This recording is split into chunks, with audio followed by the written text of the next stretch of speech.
Hello again and welcome to another edition of Practica Tango Tips. In this week's video, we'll be taking a very common basic beginner step, what we call a rock step, and we're going to elevate it using a lot of the information we've been working on for the past almost 6 months now.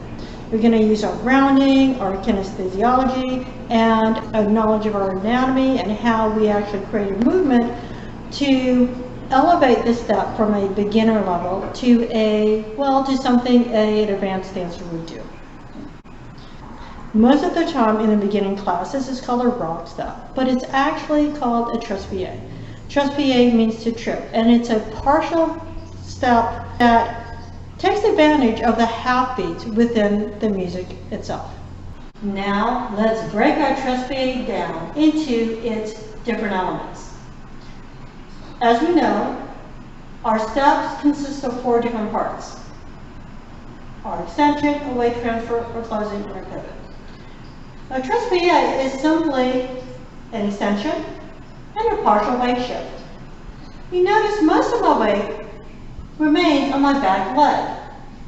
Now this is really important because if too much of my weight goes forward, the tendency for my partner is also going to want to finish your step.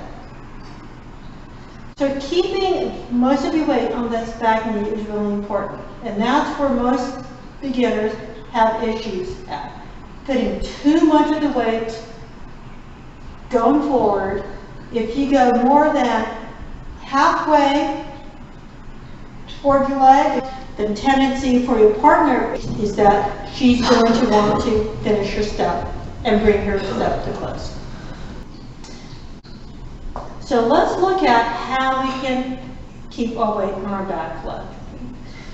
As we discussed before also, we need to start any step with this softening of the knee. So as we take the step, right, if I'm going forward, I go forward, bending the knee, going on to the side. We tried this at the very first video. I'm going down and out to the side. So we're still starting a traspie the same way as we do every step. We're going down and then we extend our leg, but then we want to stop. It's like you're putting your brakes on. So instead of going, oh, I want to go that way, you're going, whoops, no, let's not go there. What you'll feel is this grounding, breaking, pushing our way down into the ground to stop the movement. So we are changing our mind. We're going forward and going, nope, I don't want to go there. That is going to keep your attention onto the supporting leg. So first, we bend our knee and we extend. We do our weight transfer, but the other thing that will help is this heel. If we keep our heel on the ground instead of letting it come up, that's also going to keep our weight on our back foot. So we have this downward intention instead of this forward intention.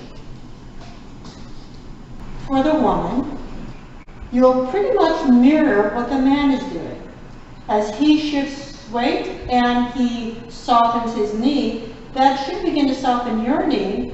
As he extends, then a little bit of his weight will naturally come forward because his knee's bending. That will give you the signal to extend your leg. And then you feel him stop. And that's what you'll be doing as well.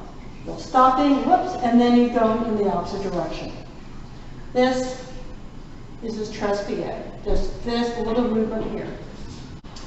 If you feel that too much of your weight's going forward again, she's going to want to finish her step. But gentlemen, you want her to be in this position, not here. If you remember that traspies are intended to go down into the ground, then when you take your traspies to the side, which you can do quite easily, because it's the same thing, an extension and a partial weight shift, if you remember to go down, then you'll be able to avoid a common mistake that happens when people do the traspies to the side, and that's this. You notice here my hip is going up. I'm exaggerating a little bit. But the traspie shouldn't look like this. It should be, again, down, extend, partial weight shift. So traspie looks like this.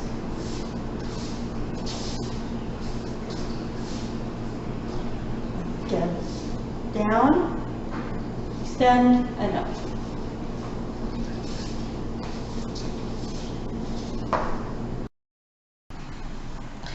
If you and your partner are dancing in what we call inline, as opposed to outside, in which one of you is offset, it's going to be challenging to bring her to come forward into a traspie.